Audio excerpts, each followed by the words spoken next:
ध्यान रहे पार्थ,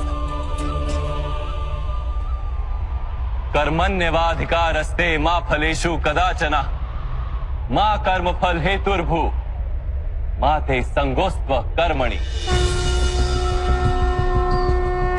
तुम्हारा अधिकार तो केवल कर्म करने का है, फल तो ईश्वर के हाथ में, इसलिए ना कर्म से भागना उचित है और ना ही कर्म के फल की आशा रखना उचित है।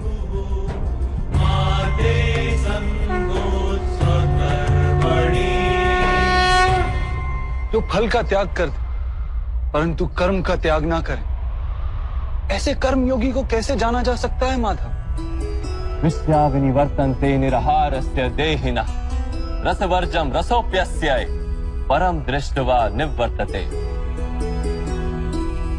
सुनो पार्थ, जो स्वाद से छूटने के लिए भोजन का ही त्याग कर देता है, वास्तव में उसके मन से स्वाद की लालसा कभी जाती ही नहीं। उसे दोहरी हानि होती है। एक तो वो निर्बल हो जाता है, जिसके कारण परमात्मा को प्राप्त करने का जो प्रयत्न अनिवार्य है उसे वो नहीं कर पाता, और दूसरा सदा ही उसका मन स्वाद की लालसा से भरा रहता है। इसलिए भोजन का त्याग करने से उत्तम है स्वाद की लालसा का ही त्याग कर दिया जाए। कर्म योगी अपने मन की सारी लालसाओं को खींच लेता है, जीवन को कर्तव्य मानकर कार्य अवश्य करता है, किंतु उन कार्यों से जुड़ता नहीं। और बात, जो व्यक्ति अपने कार्यों से आशाएं और इच्छा नहीं रखता, उसी के कार्य पूर्ण होते हैं। एक असफलता से दुखी होकर जिसका मन डोलता नहीं, एक सफलता से आनंदित होकर जो स्वयं को सर्वश्रेष्ठ नहीं मानता, ऐसे ही व्यक्ति को कर्म योगी कहते हैं। और ऐसा व्यक्ति जीवन में बार बार सफल होता है।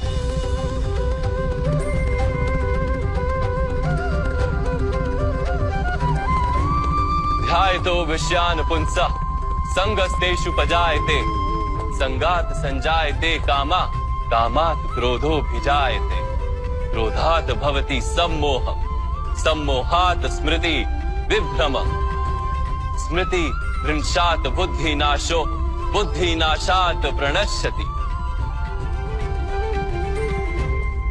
फल की आशा से कामना प्रकट होती है, और कामना का तो स्वभाव है असंतुष्ट रहना।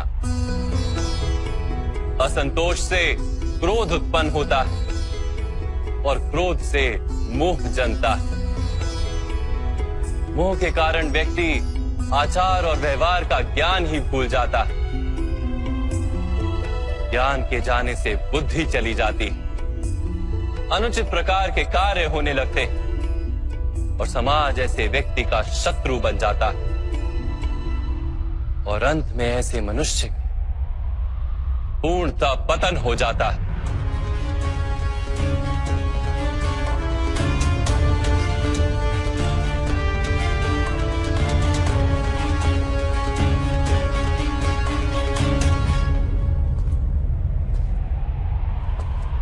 जैसे भ्राता दुर्योधन, उनके सेनापति महामहिम उनके ही शत्रु हैं, और तुम्हें विजय का आशीर्वाद दिया।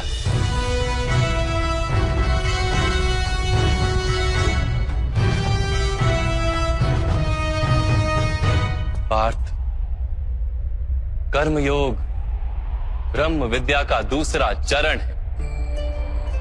परमात्मा में अपनी बुद्धि स्थिर करो, स्वयं को आत्मा जानो, मिथ्या बंधनों से मुक्त हो जाओ, और फल की आशा का त्याग करके केवल कर्म करते रहो।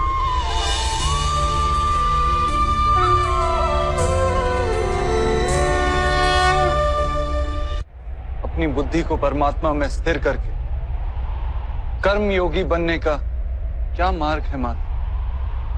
पार्थ, सांख्य योग के कारण मनुष्य परमात्मा का निरंतर स्मरण करता रहता है। परमात्मा का स्मरण करने से मनुष्य के हृदय में समर्पण का भाव उत्पन्न होता है और उस भाव को भक्ति कहते हैं। भक्ति से मनुष्य को सत्य असत्य का ज्ञान प्राप्त होता है। उस ज्ञान से उसे परमात्मा के दर्शन होते हैं और जिसे परमात्मा के दर्शन हो जाते हैं वही वास्तव में कर्मयोगी बन जाता है और जन्मों के फेरों से छूटकर मोक्ष को प्राप्त कर लेता है। सभी आत्माओं का अंतिम लक्ष्य वही है और धर्म का अंतिम चरण भी वही है। किंतु मैं परमात्मा के दर्शन के बिना समर्पण किस प्रकार कर सकता हूं माधव? परमात्मा के दर्शन करने हेतु अपनी आंखों पर बंधे लालसा, अहंकार, क्रोध और पूर्वाग्रह की पट्टियों को उतारना होता है। अंधेरे कक्ष में बैठा मनुष्य यदि कहे कि उसे सूर्य के दर्शन करने, तो उससे क्या कहोगे?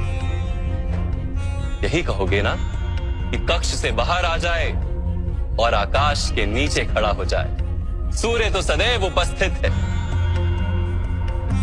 वैसे ही पार ये सृष्टि ही परमात्मा है, परमात्मा ही सब कुछ है। परमात्मा के सिवा कुछ भी नहीं। जो अपनी आत्मा के दर्शन कर लेता है वो परमात्मा के दर्शन कर लेता है। जैसे नमक के एक कण का स्वाद समग्र सागर के स्वाद से भिन्न नहीं होता, वैसे अपनी आत्मा के दर्शन परमात्मा के दर्शन से भिन्न नहीं होते।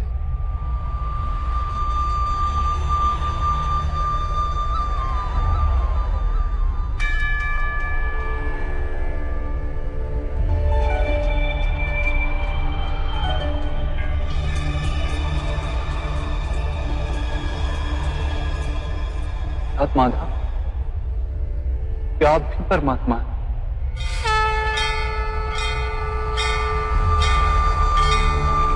हाँ पार्थ, मैं परमात्मा हूं। जैसे तुम भी परमात्मा हो, केवल तुम अभी जागृत नहीं हुए हो और मैंने ये जान लिया है। धर्मस्य तदात्मानं सृजाम्यहम्। माधव, आपके प्रति समर्पण ईश्वर के प्रति समर्पण क्यों नहीं है? अवश्य, मेरे प्रति समर्पण ही परमात्मा के प्रति समर्पण। सर्वधर्मान् परित्यज्य मामेक शरणम व्रज। सारे जगत का त्याग करके मेरी शरण में आ जाओ पार्थ। यदा यदा हि धर्मस्य मैं ही संसार हूं, मैं संसार का प्रत्येक कण हूं। मैं ही सूर्य हूं और मैं ही चंद्र हूं। मैं ही नक्षत्र हूं और मैं ही सभी ग्रह हूं। मैं सूर्य से भी अधिक पुरातन हूं और किसी वृक्ष पर खिली कली से भी नया हूं। मैं ही सारे मनुष्य हूं। मैं ही स्वर्ग और नरक को धारण करने वाली शक्ति हूं। मैं ही दुर्योधन हूं और मैं ही अर्जुन भी हूं।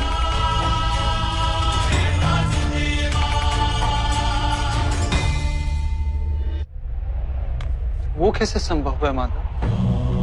आपका जन्म तो बहुतों ने अपने जीवन काल में देखा है। आपकी माता अभी भी जीवित है, जिनके गर्भ से आपने जन्म लिया। आप